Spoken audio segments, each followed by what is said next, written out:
अस्सलामुअलैकुम रहमतुल्लाहि व बरकातुहू। उम्मीद करती हूँ आप सब खैरियत से होंगे। तो आज की वीडियो में मैं आपके लिए लाई हूँ छोटी छोटी सी मज़ेदार सी किचन से रिलेटेड टिप्स। चलिए टाइम वेस्ट किए बगैर हम शुरू करते हैं। बिस्मिल्लाहिर्रहमानिर्रहीम। टिप नंबर 1 हमारी है टी स्ट्रेनर से रिलेटेड कि जब हम काम कर रही होती हैं इस तरह से वो टिक नहीं रहा होता टी स्ट्रेनर हमारी पतीली के साथ, हम इसे चाहते हैं कि ये टिक जाए, तो आपने सिंपल एक स्पून लेना है और इसके होल में जो है वो इंसर्ट कर देना है। इस तरीके से आपका जो ये टी स्ट्रेनर है आसानी से टिक जाएगा और आपको इसको बार बार होल्ड करना नहीं पड़ेगा। बिल्कुल आसान है, सिर्फ एक चम्मच की मदद से आप अपने टी स्ट्रेनर को बिल्कुल होल्ड कर सकती हैं बगैर हाथ लगाए। तो ये बहुत अच्छी टिप है। टिप नंबर 2 हमारी है मिर्चों से रिलेटेड। मिर्चें तो हम सारे घर में यूज़ करते हैं, लेकिन हमारी मिर्चें जो हैं वो इसमें एक ज़्यादा प्रॉब्लम होती है। मिर्चें हमें बहुत ज़्यादा पसंद होती है, लेकिन अगर खाने में बहुत ज़्यादा तेज़ हो जाए तो हमें अच्छा नहीं लगता। लेकिन याद रखिएगा, जब हम मिर्चों को कट करती हैं ना, तो बिलीव में हाथों में इतनी ज़्यादा जलन होती है। ये तो वही ख़वातीन जानती हैं जो किचन में काम करती हैं। तो आज आपको मैं आसानी से गिलास की मदद से बताऊंगी कि किस तरीके से आपके हाथों में जलन भी ना हो और आप अपनी मिर्चों को कट भी कर लें। आपने इस तरीके का गिलास लेना है जिसका किनारा जो है वो बारीक हो। ऑफ कोर्स सब गिलास के जो है वो बारीक होते हैं, तो आपने उसके किनारे की मदद से ना सारी मिर्चों को अपने कट कर लेना है। तो इस तरीके से आपके हाथों में जलन बिल्कुल भी नहीं होगी और आपकी मिर्चें बिल्कुल बारीक बारीक सी चॉप हो जाएंगी, जिस तरीके से मैं आपको सामने करके दिखा रही हूँ। आपकी चाहे जितनी मर्ज़ी जो है वो मिर्चें हों, आप इसको बाद में भी जो है वो ब्रेक कर सकती हैं। तो आप इसकी मदद से कर सकती हैं बगैर आपके हाथ में किसी भी किस्म की कोई जलन नहीं होगी, कोई भी इसमें झंझट नहीं है। बस आपने सिंपल एक गिलास लेना है और इसकी मदद से जो है वो आपने कर लेना है। किचन में जो ख़वातीन काम करती हैं उनके लिए बहुत ज़्यादा जो है वो सलाम है। ख़ास तौर पर हमारी माएँ बहनों के लिए हमें उनकी कदर करनी चाहिए और आप भी अपने पेरेंट्स की बहुत ज़्यादा कदर किया करें। क्योंकि मैं रेस्टोरेंट में गई, वहाँ पर मुझे नहीं पता आप लोग जो है वो बाहर से खाना खाते हैं या घर का खाते हैं, तो वहाँ पर मैंने देखा तो एक पराठा 60 रुपीज़ का था एंड वन जो है वो टी कप 60 रुपीज़ का था। तो बहुत ही ज़्यादा एक्सपेंसिव होते हैं। उसके साथ साथ काम करते वक्त भी ये सारे छोटे छोटे काम कोई भी आसान नहीं होते। तो आप जो है वो उनकी बहुत ज़्यादा रिस्पेक्ट किया करें। अगर आप हस्बैंड हैं तो अपनी वाइफ की जो है वो घर के कामों में मदद किया करें, बहुत ज़्यादा उन्हें खुशी होगी और आप उनका दिल जीतेंगे। तो यहाँ पर देखिए कितनी आसानी के साथ जो है वो आप कर सकती हैं। अपनी सारी जो है वो मिर्चों को बिल्कुल बारीक चॉप कर सकते हैं और इसी तरह से अगर आपके प्याज हैं तो आप उसको भी बारीक चॉप कर सकते हैं। मेरी टिप नंबर 3 ही मिर्चों से रिलेटेड है। यानी हमने जब मिर्चें जो हैं वो कट कर ली होती हैं, हम जब छुरी की मदद से, नाइफ़ की मदद से, कटर की मदद से जब अपनी मिर्चों को कट करते हैं तो हमारे हाथों में बहुत ज़्यादा जलन होने लग जाती है। ये तो मैंने आपको तरीका बता दिया कि कैसे जलन से बचना है, लेकिन अगर आपके हाथों में जलन होना शुरू हो गई है तो आपने लेनी है टूथपेस्ट और इस तरीके से अपनी सारी फिंगर्स पर अप्लाई कर लेना है इस टूथपेस्ट को। ज़रूरी नहीं कि आप कोलगेट यूज़ करें या जो मैं यूज़ कर रही हूँ, बिल्कुल भी नहीं। जो आपके पास है आप उसे यूज़ करें। आपने बिल्कुल जो है वो अपनी फिंगर्स पर इस तरीके से अप्लाई कर लेनी है थोड़ी सी टूथपेस्ट, और अगर आपको लगे तो आप जो है वो उसको मज़ीद भी टूथपेस्ट ले सकती हैं और इससे आपकी जितनी भी जलन होगी ना वो सारी ख़त्म हो जाएगी। ख़ास तौर पर जब आपका हाथ जल जाता है, कभी भी आपके जो है वो गर्म छींट आ जाती है, तब भी आप ये टिप अप्लाई कर सकते हैं। आप अपने जले हुए पार्ट पर जो है वो कोलगेट या कोई भी टूथपेस्ट लगा सकती हैं।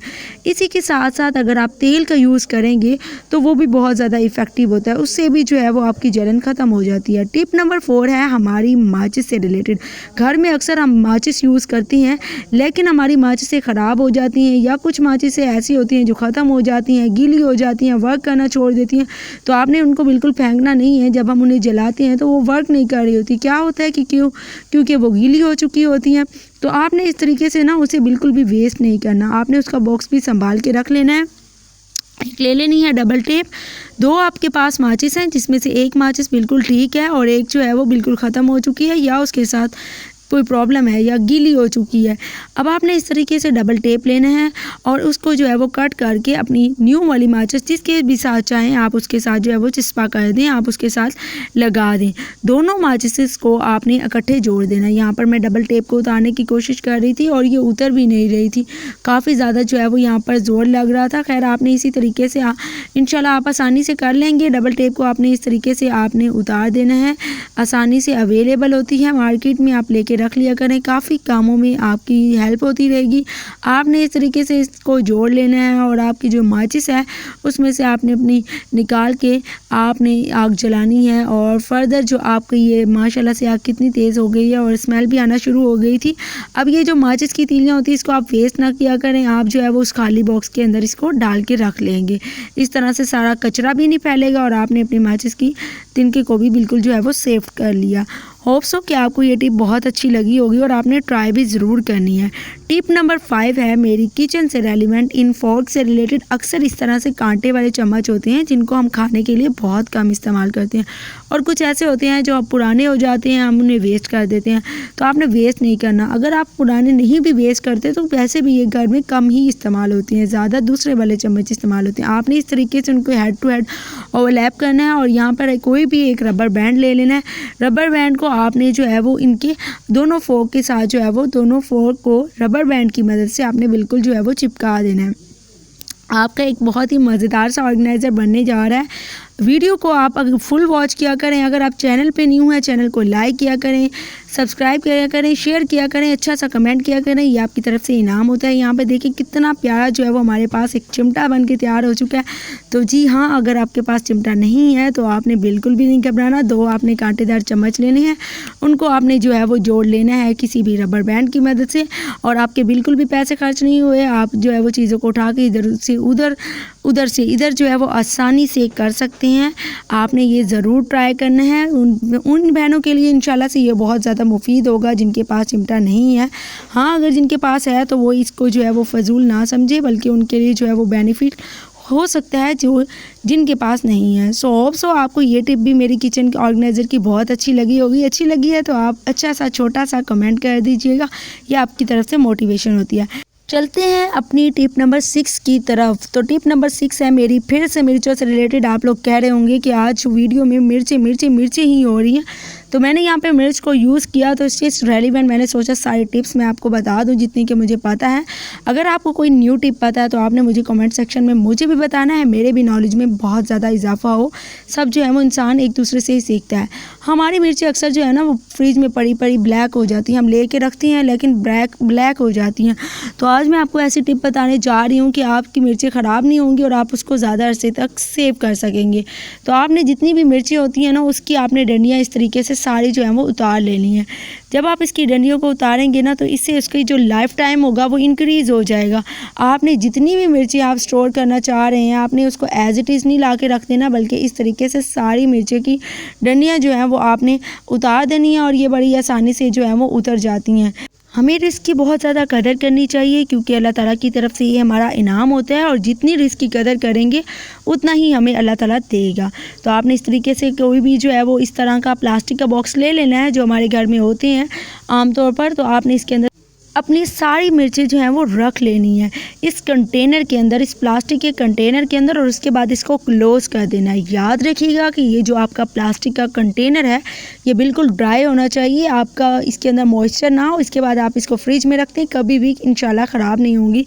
चलते हैं अपनी टिप नंबर 7 की तरफ। टिप नंबर 7 है मेरी ज्वेलरी से रिलेटेड जो घर में ख़वातीन अक्सर यूज़ करती हैं, गर्ल्स के पास होती हैं। अक्सर हमारे पास इस तरह से बहुत ज़्यादा इयररिंग्स होते हैं, वो आपस में बिल्कुल मिक्स हो जाते हैं, हमारा उनके कोई बॉक्स नहीं होता। आपने इस तरीके का कोई भी गत्ता लेना है और इसके साथ आपने कोई भी पिन ले लेनी है जिससे आप इसको होल कर सकें। इसके अंदर आपने छोटे छोटे होल कर देने हैं। ज़रूरी नहीं है कि आप पिन की मदद से करें, आप जिस भी चीज़ की मदद से करना चाहें आप कर सकते हैं। बस हमें इस कार्डबोर्ड के अंदर, इस गत्ते के अंदर जो है ना वो होल कर लेने, सुराख कर लेने छोटे छोटे, क्योंकि हमारे जो इयररिंग्स हैं उनके जो हमारे बॉक्स हैं वो गुम हो चुके हैं या जिसके अंदर वो आए थे। तो इस तरह से आपने वो मैसी सा लगता है, आपने इस तरह से झंझट बना के बिल्कुल नहीं रख देना, बल्कि आपको ज़रूरत के वक्त मिल भी जाए आपने इन होल के अंदर अपने सारे इयररिंग्स को पुट कर देना है। बिलीव मी ये छोटा सा ऑर्गेनाइज़र इतना अच्छा हो जाएगा, आपकी बहुत ज़्यादा हेल्प करेगा। आप इसको कहीं भी हैंग कर सकते हैं। आपके जितने भी इयररिंग्स हैं तो आपने इसको हैंग कर देना है। यहाँ पर ज्वेलरी से रिलेटेड मैं आपको बताती चलूँ, क्योंकि यहाँ पर जितनी भी मैं ये इयररिंग्स यूज़ कर रही हूँ ये ज़्यादातर काफ़ी अरसे की हैं और ये ब्लैक हो चुके हैं। अगर आपकी ज्वेलरी बहुत ज़्यादा ब्लैक हो जाती है तो आपने उसके ऊपर टोमेटो का यूज़ करना है और उससे जो है वो उसकी शाइनिंग निकल आएगी, यानी वो बहुत ज़्यादा शाइन करने लगेगी, उसका गोल्डन कलर वापस आ जाएगा। आप टोमेटो का केचप भी यूज़ कर सकती हैं। तो यहाँ पर हमारे पास फिल वक्त टमाटर मौजूद नहीं था, इसलिए मैं इसको शो नहीं कर सकी। तो आपने ये इंशाल्लाह मैं जल्दी किसी वीडियो में जो है वो इसको लाइव प्रूफ भी दिखाऊंगी। ये जो ब्लैक ज्वेलरी है इनको वाइट करके भी दिखाएंगे। इनका कलर जो है वो यहाँ पे आप देखें बातों बातों में ही कितना अच्छा ऑर्गेनाइज़र बन के तैयार हो चुका है और हमारे सारे इयररिंग्स इस छोटे से गत्ते के ऊपर जो है वो चिपक चुके हैं। तो आपने इसको ज़रूर ट्राई करना है। और हाँ, हमारे कुछ इयररिंग्स ऐसे भी होते हैं जो इस तरीके से गोल होती हैं। गोल के लिए आपने साइड वाले होल्स को यूज़ करना है। अगर बहुत ज़्यादा होल्स नहीं है तो आप उनके अंदर भी इस तरीके से हैंग कर सकती हैं।